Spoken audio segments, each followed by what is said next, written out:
Vision 2030, madini ni maisha na utajiri. Masikitiko na huzuni vimetawala katika kata ya Idahina, halmashauri ya Ushetu wilayani Kahama mkoani Shinyanga, baada ya watu 5 kufukiwa na kifusi cha udongo kwenye mgodi wa namba 6 uliopo eneo la Mwabomba. Katika ajali hiyo ya kusikitisha, watu 3 wamepoteza maisha huku wengine 2 wakitolewa wakiwa hai. Waliofariki dunia ni wachimbaji waliotambulika kwa majina ya Enoch Chazi mwenye umri wa miaka 29, mkazi wa kitongoji cha Bukinwasali, Maneno Chazi miaka 27 na Jacob Tilima miaka 25, watu wakiwa wakazi wa kata ya Idahina. Tukio hilo limetokea kufuatia mvua kubwa zinazoendelea kunyesha katika maeneo mbalimbali ya mkoa wa Shinyanga, hali iliyochangia kusababisha kifusi hicho kuporomoka na kuwafunika wachimbaji waliokuwa wakichimba madini ndani ya duara kwenye mgodi huo. Aidha, diwani wa kata Idahina Matias Makashi amethibitisha kutokea kwa tukio hilo kwenye kata yake na kutumia fursa hiyo kupongeza juhudi za serikali chini ya Rais Dr. Samia Suluhu Hassan kwa kuwezesha wachimbaji wadogo kunufaika na rasilimali za madini katika kipindi cha miaka 4 iliyopita. Napenda kumshukuru sana Mama Samia Suluhu Hassan, Rais wa Jamhuri ya Muungano wa Tanzania na mwenyekiti wetu wa Chama cha Mapinduzi, kwa kutuwezesha kwenye shughuli nyingi za maendeleo.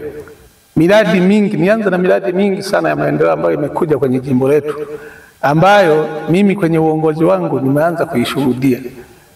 Nianze na daraja la mto Mwabomba, ambalo ni daraja lilikuwa miaka mingi linaua wananchi hasa wa jimbo hili la Ushetu, na hasa watu wa kata yangu ambao walikuwa wanapita pale. Lakini leo daraja lile linajengwa kwa bilioni 4, daraja la kisasa kabisa ambalo sasa limeleta amani kwenye eneo hili la kata Idahina. Nataka nizungumzie sekta ya madini. Sekta ya madini, mimi nimshukuru sana Rais. Baada ya kuweka wachimbaji wadogo hawa.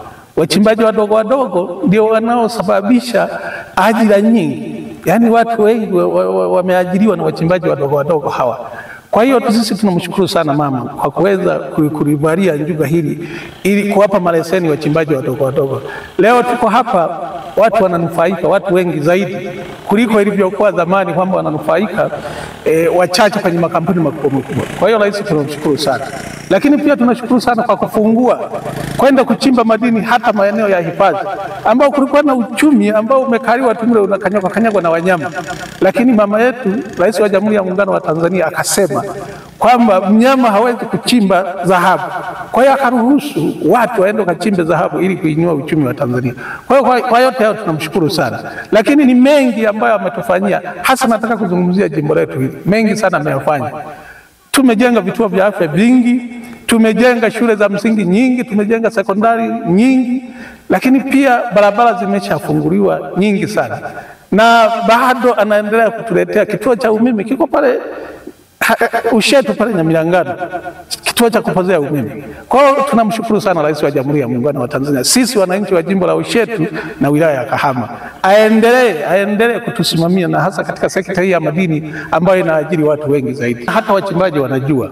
Wito wangu ni kwamba waendelee kuimarisha hali ya usalama zaidi kwa wachimbaji wao. Yaani wahakikishe mashimo haya yamewekwa vizuri kwenye hali ya usalama. Hata kama ajali inatokea, isiwe ajali ya kuweza kuua watu.